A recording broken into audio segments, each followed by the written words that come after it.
बाच ए ब्राह्मण हमर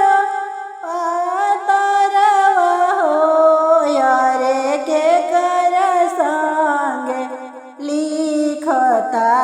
बियाहवा हमार आरे के कर संगे लिखता बियाहवा हमार बचले में ब्राह्मण गौर के पातरवा होय रे लिखता रे हो गौरा ब्राह्मण संगे बियाह आरे लिखता रे हो गौरा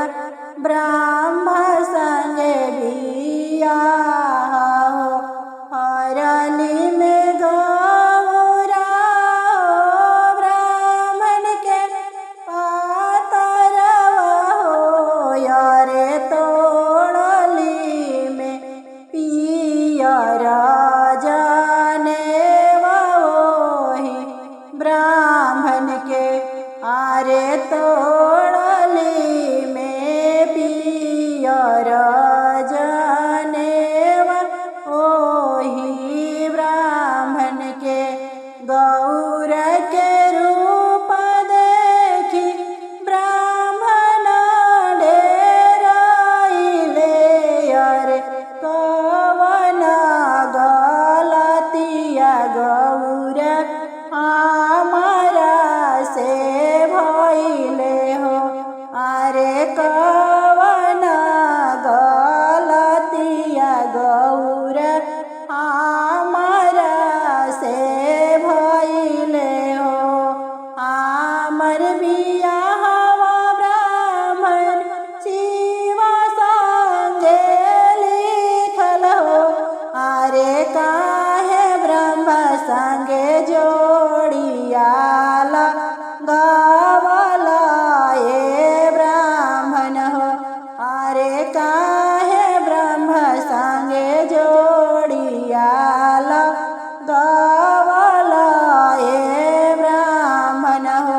शांत होख शांत होख ए हो गौर रानिया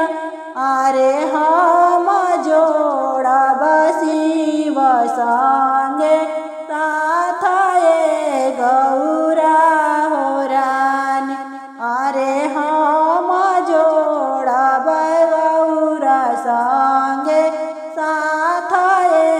गौरा हो रानी दूसरा ही पेज जब ब्राह्मण उघरले होय रे ओहि पेज में शिव संगे लिखल बा बियाह आरे ओहि पेज में शिव संगे लिखल बा